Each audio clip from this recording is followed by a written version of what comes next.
Olá pessoal, espero que todos estejam bem. Nesse vídeo eu vou fazer a centralização de um desenho isométrico, que é esse desenho que está aqui. Quando a gente vai fazer um desenho isométrico a partir das vistas ortográficas desse desenho, da mesma forma que a gente fez com as vistas, a gente precisa centralizar o nosso isométrico na nossa folha com margem. Então, também existe uma técnica para fazer essa centralização e é isso que eu vou mostrar para vocês hoje. Então, vamos lá. Aqui a gente tem, como eu já falei, né? Eu coloquei aqui já o desenho isométrico, que é resultado dessas 3 vistas ortográficas para vocês conseguirem visualizar. E o que a gente quer fazer é o seguinte, tendo apenas as vistas ortográficas, desenhar o paralelepípedo que envolve o nosso desenho isométrico e centralizar esse paralelepípedo. Então eu vou usar aqui um rascunho para a gente poder fazer isso. A primeira coisa que a gente vai ver, vamos desconsiderar primeiro aqui o nosso isométrico. A gente tem que ver em qual diedro estão as nossas vistas ortográficas. E aí o primeiro passo é localizar a vista frontal, que é a que vai estar entre as duas outras vistas, né? Então essa é a nossa vista frontal, vou anotar aqui, vista frontal. Em seguida, a gente vai localizar a vista superior e vai verificar se ela está abaixo ou acima da frontal. No caso aqui, a nossa vista superior está abaixo da vista frontal. Então, eu vou nomear ela aqui. Se a vista superior está abaixo da vista frontal, a gente pode afirmar que essas vistas estão no primeiro diedro. E a gente sabe que se as nossas vistas ortográficas estão no primeiro diedro, significa que o posicionamento da vista lateral e superior com relação à frontal, ele não é o intuitivo, não é o que a gente imagina, né? Por exemplo, a superior ela não está acima da frontal, ela está abaixo. Então, sendo assim, a nossa vista que está à direita da frontal é a vista lateral esquerda. Então, assim, a gente já tem aqui uma colinha, a gente pode ver que o que está sendo representado é a vista lateral esquerda, a vista frontal do lado direito e a vista superior. Ok? Então, a gente já consegue, definindo que essa é a vista lateral esquerda e a frontal fica do lado direito, a gente já consegue definir mais ou menos qual vai ser o posicionamento do nosso paralelepípedo, né? A gente consegue ver que o lado menor dele vai estar à esquerda e o lado maior vai estar à direita. Então, eu vou desenhar no meu rascunho um esboço desse paralelepípedo que vai envolver a peça, para a gente poder verificar quais são as medidas dele, tá? Fora de escala eu vou fazer esse esboço, para poder depois, no final, passar para o papel a centralização. Agora que eu já tenho aqui um esboço do meu paralelepípedo envolvente, eu quero saber quais são as reais dimensões dele, qual é a largura, qual é a altura e qual é o comprimento. E eu consigo esses dados nas minhas vistas ortográficas. Então, por exemplo, aqui pela vista lateral esquerda, eu vejo que a largura total da minha peça é de 35, então eu vou colocar aqui 35. E a altura da minha peça também é de 35, então a altura tem 35. E a dimensão que está faltando, que seria a base da vista frontal, eu consigo localizar aqui na minha vista frontal, que é de 45, então eu vou anotar lá 45. Então essas são as 3 dimensões do meu paralelepípedo envolvente, tá? E eu quero centralizá-lo. Então, para facilitar a centralização, o que eu vou fazer? Eu vou desenhar um retângulo envolvendo o meu paralelepípedo. Então, agora a gente já desenhou o nosso retângulo que passa pelas extremidades do sólido envolvente do nosso paralelepípedo e a gente precisa determinar qual é a altura e qual é a largura desse retângulo. Se vocês forem notar, a gente pode dividir a altura dele em 3 trechos e a largura em 2 trechos. O primeiro trecho aqui da minha altura, o trecho do meio da minha altura do retângulo, que envolve o nosso paralelepípedo, ele tem o mesmo valor da altura do próprio paralelepípedo, certo? Então, esse trecho vai ter o valor de 35. O trecho aqui de baixo é um dos catetos desse triângulo aqui de baixo, tá? E nesse triângulo nós sabemos que esse comprimento vale 35 e nós sabemos também, por isso ser um desenho isométrico, que essa angulação aqui é de 30 graus. Então, se aqui a gente tem 30 graus e aqui a gente tem 35 na hipotenusa, a gente consegue calcular o cateto oposto a essa angulação. Então, eu vou chamar esse meu trecho aqui de C, e eu posso obter o valor de C igualando ele à relação trigonométrica, né? Então, o cateto oposto é igual a hipotenusa vezes o seno do ângulo. Então, no caso, vai ser 35 vezes o seno de 30 graus. Então, eu uso aqui a minha calculadora e eu posso fazer 35 vezes seno de 30 e acho o valor de 17,5. Então, aqui o meu C é igual a 17,5. Agora, o trecho que falta é esse trecho superior aqui e eu preciso saber qual é a dimensão dele. Bom, eu sei que a hipotenusa aqui do meu triângulo de cima, ela tem dimensão equivalente a essa dimensão do paralelepípedo, que é equivalente a essa aqui, então 45. Então aqui tem 45. E da mesma forma que aqui tinha 30 graus, aqui eu também vou ter 30 graus. Se aqui eu tenho 45 e aqui eu tenho 30, eu consigo calcular o valor de D, que vai ser 45 vezes seno de 30. Porque eu também estou vendo que D é o cateto oposto com relação a 30 graus. Eu obtenho 22,5, passo esse valor lá para cima, 22,5. Então, eu já consigo saber qual é a altura do meu retângulo. Agora, a base. Tá? A base vai ser composta por esses dois trechos. O primeiro trecho eu vou chamar de E. E o E, ele vai ter valor de 35, que é a minha hipotenusa, vezes o cosseno de 30. Porque agora eu estou falando do cateto adjacente ao ângulo de 30 graus. 30,3.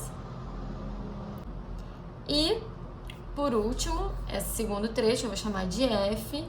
Ele vai ter 45. Aqui, o meu ângulo de 30 graus está localizado aqui, do lado esquerdo, né? Porque ambas as arestas estão inclinadas a 30 graus com relação à horizontal. Então, é 45, eu também quero cateto adjacente, cosseno de 30 também.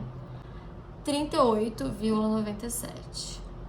Então, somando, né, todos esses valores que eu obtive, eu consigo ter a altura do meu retângulo e a largura também, tá?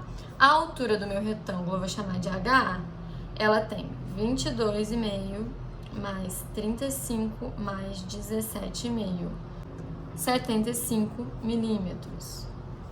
A largura eu vou chamar de L, tem 30,3 mais 39, vou arredondar aqui para 39, 69,3 milímetros. Agora que eu tenho a largura total do meu retângulo e a altura total, eu posso fazer a mesma coisa que a gente fez nas vistas ortográficas. Eu vou calcular qual vai ser a distância das margens laterais até o meu retângulo e da margem superior e inferior até o meu retângulo, subtraindo o valor total da minha área desenhável, do valor da altura e largura do meu retângulo e dividindo por 2. Então, vamos lá. Primeiro aqui vamos fazer a altura. Eu vou chamar de Hzinho essa distância da margem superior até o retângulo, que é igual à distância da margem inferior até o retângulo também. Ela vai ser o valor total da altura da minha área desenhável, que é de... Aqui porque eu estou usando o papel deitado, eu quero centralizar ele no papel deitado. Se fosse em pé, eu mediria essa dimensão de altura, tá? Então, a altura aqui vai ser de 17,7 centímetros. Então, 177 milímetros é a minha altura total. Eu vou subtrair a altura do meu retângulo, que é de 75 milímetros. E o valor que eu obtiver dessa subtração, eu vou dividir por 2, porque eu quero dividir pela distância tanto da margem superior quanto da margem inferior. Isso dá 51 milímetros. Agora, a largura, que eu vou chamar de Lzinho, vai ser a largura aqui da área desenhável do meu papel, que é 236 milímetros, menos a largura do meu retângulo, que é 69,3 milímetros. No caso, como está em milímetro, a gente arredonda, porque essa casa decimal a gente não consegue fazer 0,3 milímetros, então vai ser 69. Não precisa ser tão exato assim. E esse valor eu também vou dividir por 2, porque eu quero essas duas distâncias aqui, né? Eu quero que meu retângulo fique centralizado, então eu preciso que essas duas distâncias sejam iguais. Dividido por 2.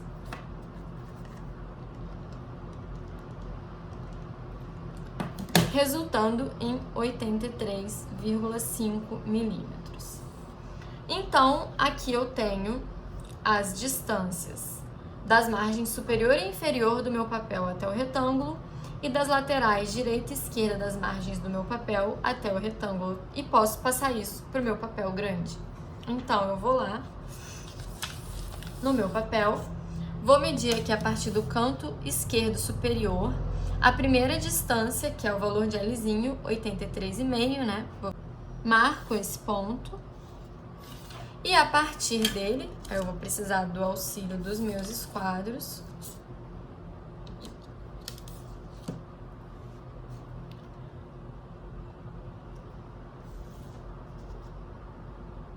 A partir dele, eu vou traçar aqui uma linha super fina para me auxiliar na medida da altura aqui do retângulo. A distância da margem superior até meu retângulo é o valor de Hzinho, 51 milímetros. Então, eu venho aqui e meço essa altura, 51. Então, aqui eu tenho o primeiro ponto. A altura do meu retângulo é de 75 milímetros. Então, a partir desse ponto, eu vou medir 75, ainda com uma linha bem fina, porque isso vai ser apagado. E agora eu consigo traçar os outros lados aí do meu retângulo, que vai envolver o meu paralelepípedo, que vai envolver o meu desenho isométrico da peça. Então, eu vou desenhar outras duas linhas auxiliares.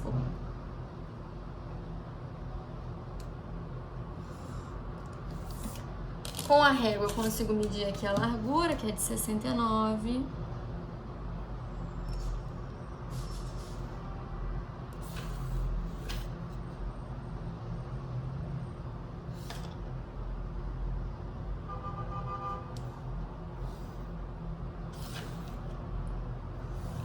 Dentro desse retângulo, a gente já pode fazer aqui o desenho do paralelepípedo. Eu sei que esse primeiro trecho ele tem 30 milímetros, então eu vou marcar aqui 30 milímetros,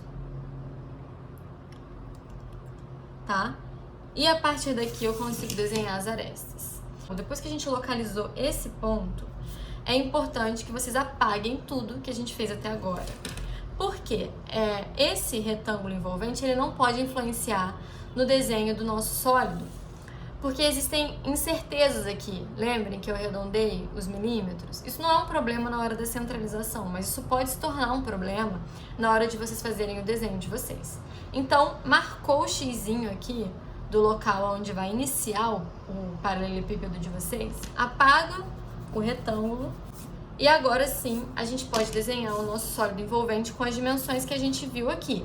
35 para o lado esquerdo, 35 de altura e 45 para o lado direito, sempre com o auxílio dos esquadros. Então, eu vou posicionar aqui o meu esquadro de 45 graus e com o de 30 eu vou encontrar aqui o meu xizinho, que é onde é o início da minha peça. E posso traçar aqui uma linha bem fininha, com 30 graus de inclinação.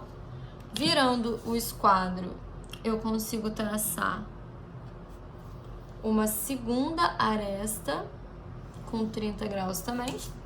Daí vocês vêm com a régua de vocês e marcam as medidas do sólido que a gente anotou aqui. Então, a medida da esquerda é 35. Então, do lado esquerdo, a gente vai marcar aqui, em cima dessa aresta bem fininha que eu já fiz, 35. Do lado direito é 45. Então, a gente marca aqui do lado direito, 45. O resto da aresta que eu desenhei eu posso apagar. Então, notem que a gente está sempre apagando linhas auxiliares. Então, é importante que elas sejam feitas de forma bem fininha para não atrapalhar o desenho de vocês no final, tá? Agora, falta a altura, né? Então, eu pego meu par de esquadros.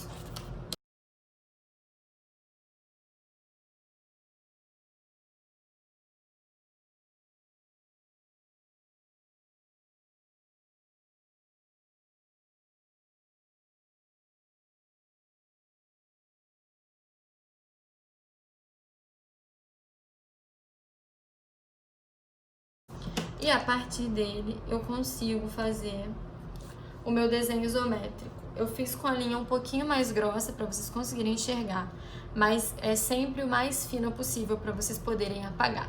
A partir desse sólido que está centralizado na folha, eu vou fazer esse desenho aqui. Agora, vocês não precisam fazer todo esse procedimento todas as vezes que vocês forem calcular as medidas aqui do nosso retângulo. Se a gente utilizar, ao invés dos valores aqui para largura, comprimento e altura, a gente usar incógnitas, eu consigo chegar numa fórmula que vai ser comum para todos os casos. É só você substituir. Bom, então aqui eu tenho o mesmo paralelepípedo, eu tenho aqui o meu retângulo que envolve ele, só que agora eu vou chamar a altura dele de H, o comprimento de C e a largura de L, tá? Da mesma forma, então, a gente vai ter 3 trechos aqui para definir a altura e 2 trechos para definir a largura do retângulo. E da mesma forma, a gente sempre vai ter aqui 30 graus, aqui também, e aqui do lado de cima também, 30 e 30, né, do lado de cá. Começando pela altura. O trecho do meio, como eu já falei, ele tem o valor da altura do paralelepípedo, que agora é H, então eu vou chamar aqui de H. O trecho superior, ele vai ter o valor do cateto oposto desse triângulo superior. A hipotenusa do meu triângulo superior, ela tem a mesma dimensão dessa aresta, que tem a mesma dimensão dessa aresta, que o valor é C. Então, eu passo C para cá, C para cá. Esse valor do trecho de cá, então, sempre vai ser C vezes seno de 30. O valor do trecho inferior vai ser sempre L seno de 30. Agora aqui embaixo, o primeiro trecho, ele sempre vai medir L vezes cosseno de 30.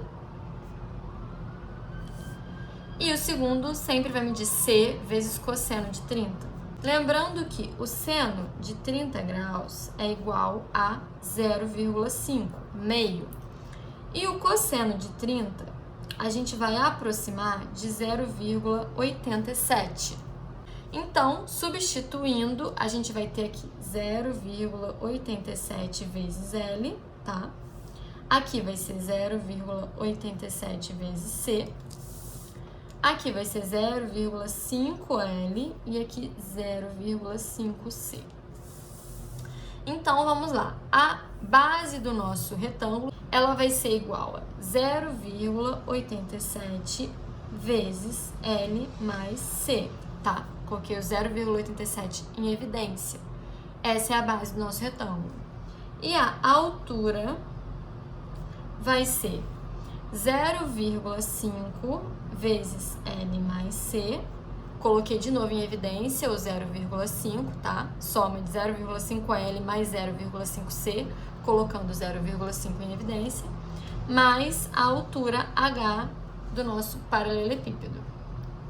E a partir dessas duas fórmulas, eu consigo obter duas fórmulas para achar as distâncias das margens direitas e esquerdas da minha folha até o meu retângulo, aliás, e também a distância da margem inferior e superior até esse retângulo.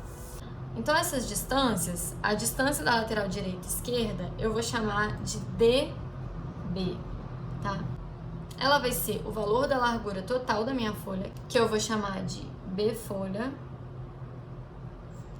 menos a largura total do meu retângulo, que é a base, que é 0,87 vezes L mais C.